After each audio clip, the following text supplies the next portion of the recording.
ತಲೆ ಬೇಕು ಈ ಫೀಲ್ಡ್ ಅಲ್ಲಿ, ತಲೆ.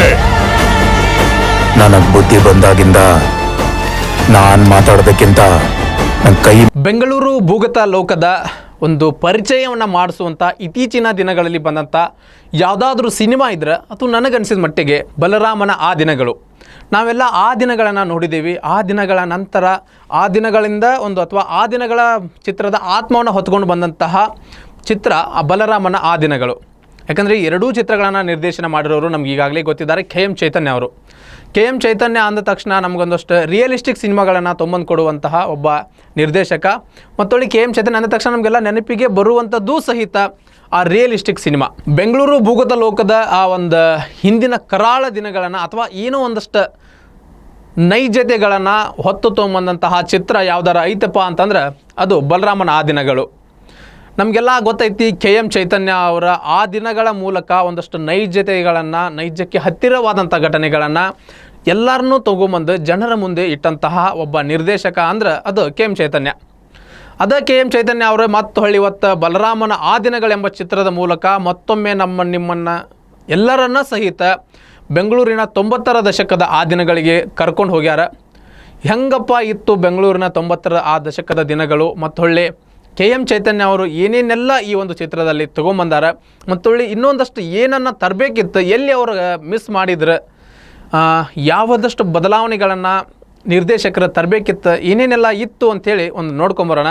ಬಲರಾಮನ ಆ ದಿನಗಳ ಚಿತ್ರ ಏನೈತಲ್ಲ, ಆ ದಿನಗಳ KM ಚೈತನ್ಯ ಅವರ ಒಂದು ಚಿತ್ರದ ಆತ್ಮವನ್ನು ಹೊತ್ಕೊಂಡು ಬಂದಂಥ ಮತ್ತೊಂದು ಜೀವ ಬಲರಾಮನ ಆ ದಿನಗಳಂತೇಳಿ ನಾವು ಅನ್ಬಹುದು. ಬಲರಾಮನ ಆ ದಿನಗಳಲ್ಲಿ ಏನೈತಲ್ಲ, ಟೈಗರ್ ಅಂತ ಅನ್ಸ್ಕೊಂಡಂಥ ವಿನೋದ್ ಪ್ರಭಾಕರ್ ಅವರು ಇದ್ದಾರೆ, ಪ್ರಿಯಾ ಆನಂದ್ ಅವರು ಇದ್ದಾರೆ, ಈ ರೀತಿಯಾದಂಥ ಒಂದಷ್ಟು ಸ್ಟಾರ್ಗಳು ಈ ಪಿಕ್ಚರ್ ಒಳಗದಾರ.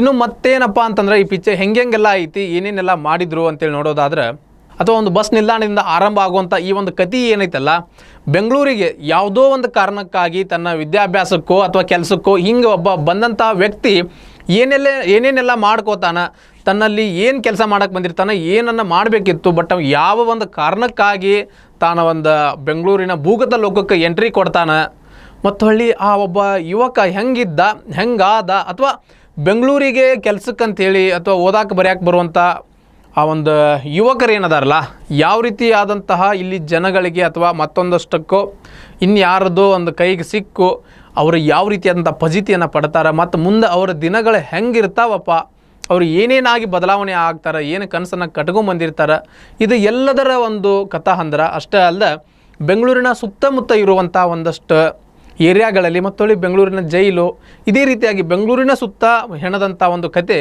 ಈ ಬಲರಾಮನ ಆ ದಿನಗಳು.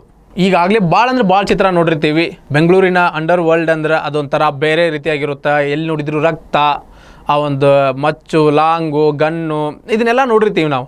ಆದರೆ ಇದು ಸಹಿತ ಒಂದು ಭೂಗತ ಲೋಕದ ಕಥೆ ಆದರೂ ಸಹಿತ ನಮಗೆ ಸಿಕ್ಕಲ್ಲಿ ಆ ಒಂದಷ್ಟು ಏನು ನಾವು ಅನ್ಕೊಂಡು ಹೋಗಿರ್ತಲ್ಲ, ಈ ದೊಡ್ಡದಾಗಿ ಹಿಂಗಿರುತ್ತೆ ಅಂತೇಳಿ, ಬಟ್ ಅಲ್ಲಿ ಒಳಗೆ ಹೋದ ತಕ್ಷಣ ನಿರ್ದೇಶಕ ನಮ್ಮೆಲ್ಲರನ್ನೂ ಸಹಿತ ಅಚ್ಚರಿ ಮಾಡಿಬಿಡ್ತಾನೆ. ಓ ಹಿಂಗೂ ಒಂದು ಇತ್ತಾ ಅಂತೇಳಿ ನಾವು ಒಂದು ಕ್ಷಣ ಕನ್ಫ್ಯೂಸ್ ಆಗಿಬಿಡ್ತೀವಿ, ಹೀಗೆಲ್ಲ ಇತ್ತೇನಪ್ಪ ಅಂತೇಳಿ. ಇನ್ನೊಂದು ಏನಪ್ಪ ಇದ್ರ ವಿಶೇಷ ಅಂದ್ರೆ, ಇದು ಪೂರ್ತಿ ಹಳೇದು ಅಲ್ಲ, ಪೂರ್ತಿ ಹೊಸದು ಅಲ್ಲ. ಅಂದರೆ ನಾವು ಹಳೇದು ಬೆಲ್ ಬಾಟಮ್ ಮತ್ತು ಆ ರೀತಿಯಾದಂತಹ ಒಂದಷ್ಟು ಹಳೆಯ ಜಾವಾ ಬೈಕು ಅವನ್ನೆಲ್ಲ ಏನು ನೋಡ್ತೀವಲ್ಲ, ಹಳೆ ಕಾಲದ ಜಾವಾ ಬೈಕ್ ಅವನ್ನೆಲ್ಲ ಏನು ನೋಡ್ತೀವಲ್ಲ, ಅದು ಇಲ್ಲಿ ಕಾಣಿಸಿಗೋದಿಲ್ಲ. ಅದ್ರ ಬದಲಾಗಿ ನಾವಿಲ್ಲಿ ದೊಡ್ಡ ಬ್ಲೂ ಜೀನ್ಸು ಮತ್ತು ಒಳ್ಳೆ ದೊಡ್ಡದಾದಂಥ AK-47 ಅಂತ ಗನ್ಗಳು, ಈ ಥರನಾದಂಥದ್ದನ್ನು ನೋಡೋದಿಲ್ಲ. ಬದಲಾಗಿ ಹಳೇದು ಮತ್ತು ಹೊಸದು ಏನೈತಲ್ಲ, ಈ ಎರಡರ ನಡು ಮಧ್ಯೆ ಇರುವಂಥ ಒಂದು ಕಥಾ ಅಂದ್ರೆ ಈ ಒಂದು ಬಲರಾಮನ ಆ ದಿನಗಳಂತೇಳಿ ನಾವು ಅನ್ಬಹುದು. ಇಲ್ಲಿ ಬರೀ ತಲವಾರು, ಕತ್ತಿ, ಲಾಂಗು, ಮಚ್ಚುಗಳ ಸಾಧ್ಯ ಇಲ್ಲ. ಇನ್ನು ಬದಲಾಗಿ ಪ್ರತಿಯೊಂದು ಪಾತ್ರಕ್ಕೂ ಸಹಿತ ಅವರದೇ ಆದಂಥ ಕೆಲವೊಂದಷ್ಟು ಆರ್ಥಿಕವಾಗಿ ಮತ್ತು ಕಾನೂನುಬದ್ಧವಾದಂತಹ ಜವಾಬ್ದಾರಿಗಳಿರ್ತಾವ. ಅವ್ರು ಏನೋ ಒಂದು ನಡ್ಸ್ಕೊಂಡು ಹೋಗ್ಬೇಕಾದಂತಹ ಒಂದು ಆರ್ಥಿಕ ಆಯಾಮಗಳನ್ನು ಹೊಂದಿದ ಪಾತ್ರಗಳಲ್ಲಿ ಬರ್ತಾವೆ. ಇನ್ನು ಈ ಪಾತ್ರದಾಗ ನನಗೆ ಅನಿಸಿದ ಮಟ್ಟಿಗೆ ಎಲ್ಲೂ ಸಹಿತ ತಮ್ಮ ಕೈಗೆ ಏನನ್ನೂ ಹಚ್ಕೊಳ್ಳೋದು, ಯಾವುದೇ ಕೆಂಪು ಬಣ್ಣ, ಕೆಂಪು ರಕ್ತ ಏನನ್ನೂ ಕೈಗೆ ತಾವು ಹಿಡಿಯದ ಬರೀ ಪೆನ್ನು ಬುಕ್ಕ ಹಿಡಿದ ಆಟ ಆಡಿದಂಥ ಇಬ್ಬರು ಆಟಗಾರರ ಈ ಮೂವಿ ಒಳಗೆ ಇದ್ದಾರಪ್ಪ ಅಂತಂದ್ರೆ ಅದು ಶಶಿಧರ್ ಮತ್ತು ಹೊಳ್ಳಿ ಸಲೀಂ. ಈ ಇಡೀ ಮೂವಿಯ ಮಾಸ್ಟರ್ ಮೈಂಡ್ ನಿರ್ದೇಶಕರಾದರೆ, ಮೂವಿ ಒಳಗಡೆ ಏನು ಚಿತ್ರದ ಒಳಗಡೆ ಏನದಾರಲ್ಲ, ಚಿತ್ರದ ಒಳಗಡೆ ಇರುವಂಥ ಮಾಸ್ಟರ್ ಮೈಂಡ್ ಶಶಿಧರ್ ಮತ್ತು ಸಲೀಂ ಅನ್ಬೋದು. ಅದರ ಒಳಗೆ ಶಶಿಧರ್ ವಿಶೇಷವಾದಂಥ ಮಾಸ್ಟರ್ ಮೈಂಡ್ ಅಂತೇಳಿ. ಇನ್ನು ಸ್ಟಾರ್ಗಳ ಬಗ್ಗೆ ನೋಡೋದಾದ್ರೆ, ನಟರ ಬಗ್ಗೆ ನೋಡೋದಾದ್ರೆ, ಯಾರ್ಯಾರಪ್ಪ ಏನೇನು ಮಾಡ್ತಾರೆ ಇದ್ರೊಳಗೆ ಅಂತ ನೋಡೋದಾದ್ರೆ, ಮೊದಲನೇದಾಗಿ ವಿನೋದ್ ಪ್ರಭಾಕರ್ ಅವರು. ಬಲರಾಮನ ಆ ದಿನಗಳು ಅನ್ನೋದು ಏನೈತಲ್ಲ, ವಿನೋದ್ ಪ್ರಭಾಕರ್ ಅವರಿಗೆ ಒಂದು ದೊಡ್ಡ ವೃತ್ತಿ ಜೀವನದ ತಿರುವು ಅಂತೇಳಿ ನನಗೆ ಅನಿಸ್ತೈತಿ. ಯಾಕಪ್ಪ ಅಂತಂದ್ರೆ ಈ ಚಿತ್ರದಲ್ಲಿ ನೋಡಿದ್ರೆ ಅವ್ರದ್ದು ದೊಡ್ಡದಾದಂಥ ಡೈಲಾಗ್ಗಳಿಲ್ಲ, ಬದಲಾಗಿ ದೇಹದಾರ್ಢ್ಯತೆ ದೊಡ್ಡದಾಗಿ ತೋರಿಸ್ಕೊಳ್ಳೋಂಥ ದೇಹದಾರ್ಢ್ಯತೆಗಳಿಲ್ಲ, ಏನೂ ಇಲ್ಲ.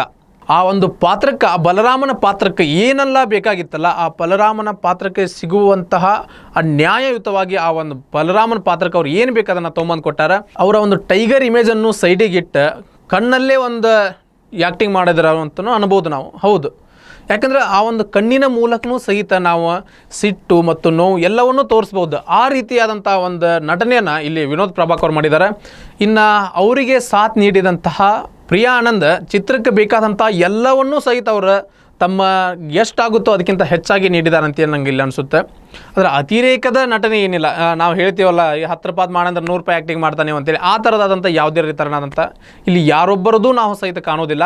ಒಂದು ಸುಂದರವಾದಂಥ ಗೊಂಬೆಯಾಗಿರೋದ ಆ ಒಂದು ಪಾತ್ರಕ್ಕೆ ಏನೇನೆಲ್ಲ ಬೇಕಾಗಿತ್ತಲ್ಲ ಅದನ್ನೆಲ್ಲ ತುಂಬಿಕೊಡುವಲ್ಲಿ ಇಲ್ಲಿ ನಾಯಕ ನಟನಿಗೆ ಸಾಥ್ ನೀಡಿದಂಥ ನಾಯಕಿ ಪ್ರಿಯಾ ಆನಂದ್ ಅವರು. ಅತುಲ್ ಕುಲಕರ್ಣಿ ಮತ್ತು ಆಶೀಶ್ ವಿದ್ಯಾರ್ಥಿ ಇವರಿಬ್ಬರು ಮಹಾನ್ ನಟರು ಅಂತೇಳಿ ನಮ್ಮೆಲ್ಲರಿಗೆ ಗೊತ್ತೈತಿ.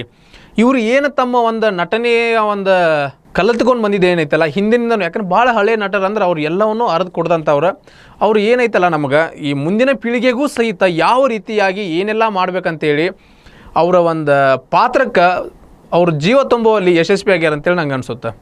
ಮತ್ತೊಳ್ಳಿ ಇಲ್ಲಿ ನಮ್ಗೆ ಜಯರಾಜ್ ಆಗಿ ನಾವು ವಿದ್ಯಾರ್ಥಿಯವರನ್ನು ಕಾಣ್ತೀವಿ. ಅವರು ತಮ್ಮ ಪಾತ್ರಕ್ಕೆ ಬಹಳ ನ್ಯಾಯವನ್ನು ಒದಗಿಸ್ಕೊಟ್ಟಾರ.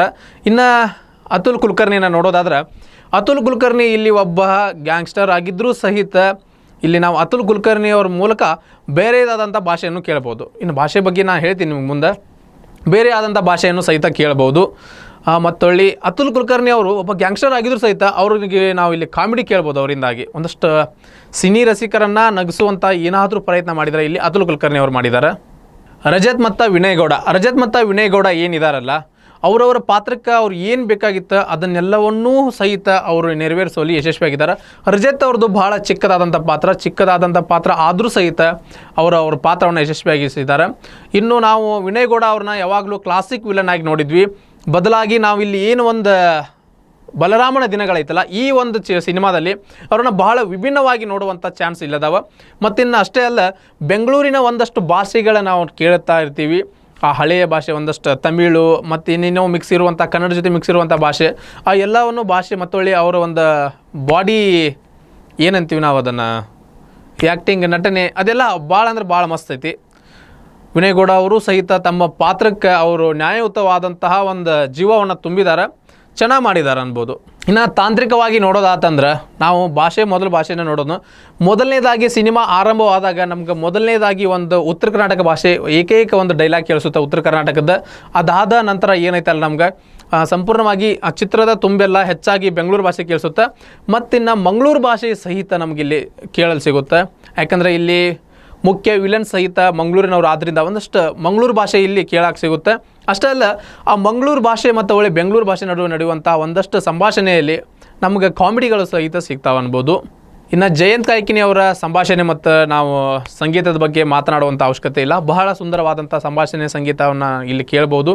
ಇನ್ನು ಅಷ್ಟೇ ಅಲ್ಲದೆ ಸಿನಿ ರಸಿಕರನ್ನು ಯಾವಾಗಲೂ ಸಹಿತ ಎಚ್ಚರಗೊಳಿಸುವಂಥ ಈ ಹಿನ್ನೆಲೆ ಸಂಗೀತ ಏನಿತ್ತಲ್ಲ, BGM, ಅದು ಬಹಳ ಚೆನ್ನಾಗೈತಿ. ಆ ಒಂದಷ್ಟು ಕಡೆ ಸೈಲೆನ್ಸನ್ನು ನೀಡಿದ್ದಾರೆ. ಆ ಸೈಲೆನ್ಸಿಗೆ ತಕ್ಕಂಥ ಕೆಲವೊಂದಷ್ಟು ಸೂಕ್ಷ್ಮವಾದಂಥ BGMನ ನೀಡಿದ್ದಾರೆ. ಭಾಳ ಮಸ್ತ್ ಕೊಟ್ಟಾರೆ. ನೋಡುಗರಿಗೆ ತಮ್ಮನ್ನು ತಾವು ಆ ಕಥೆಯೊಳಗೆ ತೊಡಗಿಸ್ಕೊಂಡಿದ್ದಾರೇನೋ ಅನ್ನುವಷ್ಟು ಸುಂದರವಾದಂಥ BGM ನೀಡಿದ್ದಾರೆ. ಸಂಜಿತ್ ಹೆಗಡೆ ಅವರ ಶುರು ಹಾಡು ಕೇಳುವಂಥ ಹಾಡಾಗೈತಿ. ಅದರ ಹೆಚ್ಚಾಗಿ ಮತ್ತಿನ್ನು ಯಾವ ಸಂಗೀತವನ್ನು ಸಹಿತ ಅಷ್ಟೊಂದು ಕೇಳುವಂಥ ಸಂಗೀತಗಳಿಲ್ಲ. ಇದರಲ್ಲಿ ಬರುವಂಥ ಒಂದು ರ್ಯಾಪ್ ರೀತಿಯ ಸಂಗೀತ ಚಿತ್ರದ ಒಂದಷ್ಟು ಪಾತ್ರಗಳ ಪರಿಚಯನ ಮಾಡೋದ್ರ ಜೊತೆಗೆ ಯಾರ ಕೆಲಸ ಏನು ಮತ್ತು ಅವ್ರು ಏನು ಮಾಡ್ತಾರೆ ಹೆಂಗೆ ಅಂತೇಳಿ ಒಂದಷ್ಟು ಮಾಹಿತಿಯನ್ನು ಆ ರ್ಯಾಪ್ ಮೂಲಕ ಆ ಒಂದು ಕಥೆಯನ್ನು ಹೇಳ್ತೈತೆ ಆ ರ್ಯಾಪ್ ಸಾಂಗ್. ಇದು ಅತಿರೇಕದ ಮಸಾಲ ಇರುವಂಥ ಯಾವುದೇ ಚಿತ್ರ ಅಲ್ಲ, ಸಿಂಪಲ್ ಆಗಿರುವಂಥ ಚಿತ್ರ. ಹೆಚ್ಚಾಗಿ ನಮ್ಮ ಕಾಮಿಡಿ ಇಲ್ಲ, ಆದರೂ ಅಂಡರ್ ವರ್ಲ್ಡ್ ಬಗ್ಗೆ ಅಥವಾ ಈ ಒಂದು ಭೂಗತ ಲೋಕದ ಬಗ್ಗೆ ಆಸೆ ಪಡುವಂಥ ಅಥವಾ ನೋಡಲು ಬಯಸುವಂತಹ ಸಿನಿ ರಸಿಕರಿಗೆ ಇದು ಬಹಳ ಒಂದು ಇಷ್ಟವಾಗುವಂಥ ಸಿನಿಮಾ ಅಂತೇಳಿ ನನಗನ್ಸುತ್ತೆ. ಮತ್ತಿನ್ನು ನಿರ್ದೇಶಕರು ಒಂದಷ್ಟು ಪಾತ್ರಗಳಿಗೆ ಇನ್ನೊಂದಷ್ಟು ಏನೋ ಹತ್ತಿರವಾಗುವಂಗೆ ಜನಗಳಿಗೆ ನೋಡುಗರಿಗೆ ತಿಳಿಯುವಂಥ ಲಿಂಕ್ಗಳನ್ನು ಇಡಬೇಕಿತ್ತು. ಮತ್ತೊಳ್ಳಿ ಒಂದಷ್ಟು ಸೀನ್ಗಳನ್ನು ಇನ್ನೂ ಒಂದು ಸ್ವಲ್ಪ ಚೆನ್ನಾಗಿ ತೆಗಿಬೋದಾಗಿತ್ತು. ಕ್ಯಾಮ್ರಾ ವರ್ಕಲ್ಲಿ ಆಗಿರ್ಬೋದು, ಮತ್ತೊಂದಷ್ಟು ಆಕರ್ಷಕವಾಗಿ ಜನರಿಗೆ ನೀಡಬಹುದಾಗಿತ್ತು ಅಂತೇಳಿ ನನಗನ್ಸುತ್ತೆ. ಈ ಒಂದು ಸಿನಿಮಾ ನೋಡಿದ್ರ ಬಗ್ಗೆ ನಿಮಗೆ ಏನು ಅನಿಸುತ್ತೆ? ಮತ್ತೊಳ್ಳಿ ಈ ಒಂದು ಬಲರಾಮನ ಆ ದಿನಗಳು ಮತ್ತು ನಿಮ್ಗೆ ಆ ದಿನಗಳು ಎರಡೂ ಸಿನಿಮಾ ನೋಡಿದಾಗ ಯಾವ್ದು ಬೆಟರ್ ಅನಿಸುತ್ತೆ? ಮತ್ತು KM ಚೈತನ್ಯ ಅವರು ಏನನ್ನು ಬದಲಾವಣೆ ಮಾಡ್ಕೊಳ್ಬೇಕಿತ್ತು ಅಂತ ಅನಿಸುತ್ತೆ? ಕಮೆಂಟ್ ಮಾಡಿ ತಿಳಿಸಿ ಸರ್.